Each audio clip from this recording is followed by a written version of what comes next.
Hey, what's up, guys? I'm here with another video on how I am doing my Atlas tree for 3.20. So for me, I usually customize my tree for what I need in my build. However, I do always go for a couple base things. They're too good for me not to have at the beginning. So I start by taking strong boxes. Strong boxes are absolutely so good to have, especially the duplicates. I get this pretty early on.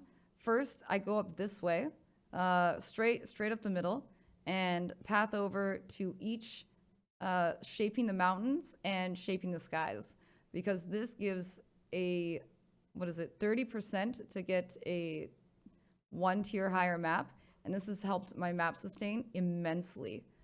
So after I do that, that's when I go for my strong box, because just having a strong box at all times in one map is pretty nice to have as well. After I do the shapings, I start to cut off certain content because I definitely don't want it to show up while I'm leveling. For example, breaches, as nice as they are, I don't really want them. I don't really want to have to stop and deal with them in maps. I'm just trying to get through the maps and so on. Then I have Legion also cut off, because as nice as Legion is, it's the same thing. You got to stop, wait for them all to release, kill them that way. Abyss takes too much time as well, so that one's cut out. I do like to always keep Expedition and Sacred Grove, but as you can see here, I don't actually spec into Sacred Grove. On the other side, I block off Metamorphs. Like, you can do them, especially if you're the Ice Trapper, but I just don't want them really. They don't actually slow down your mapping either. It's just one of those things, like, I'm not overly powerful. I'm still in, like, early whites, mid yellows. Let's get them out of here. Delirium, now that one is a really, like, do I want to cut it off? Do I not? This is one I often take out. Blights, again, it slows me down. I don't want it.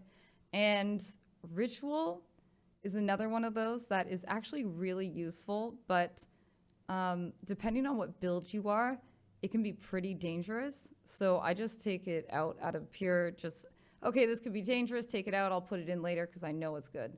I do, however, leave the blueprints and so on, because it just seemed like a really nice idea to get all of my quests out of the way for Heist.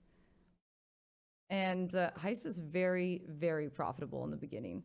Like, you can go in there, when you start to feel map starved or currency starved, then go into Heist and just start doing the contracts that you have and get people leveled. I'm telling you, you will come out of there way richer, and it's pretty easy to just shut off the brain and get Heisting. I am a big time shrine lover. You will find even in my endgame POB, these shrines are always there. It's always strong boxes, always shrines. These are like the things that I will keep in forever. I can't not take them. They're just too good. I also took Jun because her safe houses and those betrayal boys give a lot of XP. Also, I really want to get my crafts unlocked. And in my case, I'm doing a cold converted SST. So I need to try to get these physical as cold gloves off of one of her boys. Harbies, to me, especially this league, are a no-brainer. So I went not overly heavy into Harvey. Like, I didn't want to go up here, but I did go into, because this will slow you down and it's pretty dangerous. However, I did go into the Harbies here and the Harbies here, so I always get one on my map, because now you can get new fracturing shards. And can you just imagine being able to fracture an item or even sell those shards? Not to mention all the small currencies, the bindings, the alts, the Alex Chaos, etc. that you get from her. The annuls, man. The amount of annuls that I have missed out on by not doing Harvey has been very high from last league. So I think this is one of those points that I'm probably going to keep in for the rest of the league. I can't give up the chance for the fracture. It sounds too good. Out of all the keystones that are on here, I almost always grab Grand Design. Now, I wouldn't take this until you are later in your Atlas tree or more comfortable in your map sustain, because I do feel like despite all the pack size it gives you, your map drops might be a little lower, but the pack size. I cannot say enough about the pack size. And now with this new Atlas tree, whenever you feel like, oh, I've ran out of my good scarabs and now I just have the trash ones, just put in growing hordes. It gives more pack size. You can probably get 60 or 70 plus pack size with all of these, with this and this in. It would be absolutely nutty. And more pack size just means more drops. I'm an expedition main, so I pretty much put these points in and never take them out.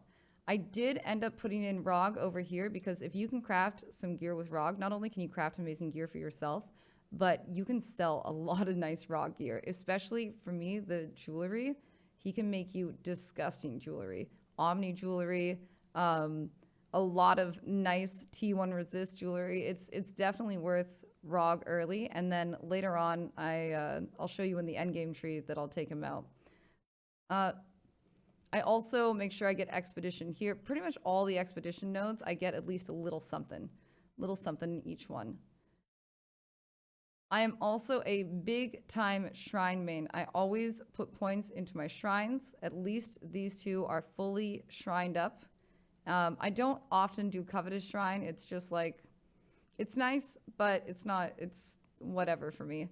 These ones are definitely worth getting. However, I do end up getting this one a little later on, more like when I'm at 90 points in the tree, because I'd still rather travel to up here, for example, or to the strong boxes, or I'd like to go down over and to Eater because my build in particular would like to farm ashes. So for my spectral shield throw build, I actually need essences for my helmets and for my boots and for my weapon. So I put a bunch of points into essences. Essences are actually really good for money, and they are generally all around the places I already path into. However, if you don't need essences, if that's not your kind of vibe, I would take out all these essence points and I would put them all into ritual, because ritual will definitely pay off. So you can go, yes, there are ritual nodes right here. So there's definitely a good amount of ritual nodes that you can get nearby. Go down this way, go down this way. More ritual nodes here, more ritual nodes here. It's all very worth it. You still have a ton of points left. No essence is needed. I think that ritual is definitely a good choice for making a lot of money. So in my endgame tree, you will see that I tend to run a lot of the same. I'm still blocking off Breach and Abyss and Legion because it slows me down, as well as Blight and Metamorph, just because. I've opened up Ritual though, but I haven't put any other points into it just because Ritual is fun. I like it, and it can give good rewards even without much spec'd into it. I still have the Harbies living strong. The shrines are fully buffed. My strong boxes, of course, are spec'd into. And in this case, oh, left a point there. In this case, I am a boss farmer. So I decided what I want to put my points into most is I've got sextants, because having that one extra sextant, I used to be a big non-believer of the one extra sextant use. But it is so worth it. It is just so worth it to go all the way up here for that use. My mind often forgets about sextants, so having that one extra use is actually very helpful. I also put my points into all of these bosses here. The only one I didn't put my points into, which I could now to be perfect at max, is Maven. And I will end up farming a lot of these bosses. This and Expedition is the way that I make my main currency. I didn't put points into this harvest, but I did end up leaving it open and blocking off the purple plants and the blue plants, because the yellows tend to give you the most rewarding kind of crafts. So, but this, if you're like not a harvest fan, there you go. Bunch of points taken out. Now you can move them wherever else you want, right? It would work completely fine. Actually, if you do take those out and you decide you want to start killing Alva, to try to double corrupt or something. You got, no, it's right there you can take. It's still pretty good. But yeah, the tree over here is generally a lot of the same. Told you I'm an expedition main. I am going to make a lot of money from Harbies. I just know it. I feel it. And I will end up switching between the Eldritch Gaze and the Exarch when I need to. But at this point, I think I'm pretty much going to just farm this guy because Eater's easier to farm. I'm just gonna say it. Exarch, I mean, I don't like him. That's what it is. I just don't like him. And honestly, I'm gonna be honest though. I'm probably just gonna farm both. I'm gonna be completely real. That's exactly what's gonna happen. I'm gonna end up farming both. And as you can see, I took out Rog and I ended up putting in 2G. So now it's just Danny G and 2G main over here as my main expedition squeezes. Hopefully, I'm knocking on wood for that one. I hope you guys enjoyed this video. Let me know what you're doing for your Atlas tree. Is anybody over here on the left side for all the things that I ignored? All the incredible things like these other deferring rituals, the beasts, the amazing beasts over here, the fantastic contracts that I haven't even considered putting points into yet, even though they're amazing. Could you imagine getting a bunch of deceptions and then Giannis with that if you're a heist main? Oh my God, it would be so good. It would be fantastic.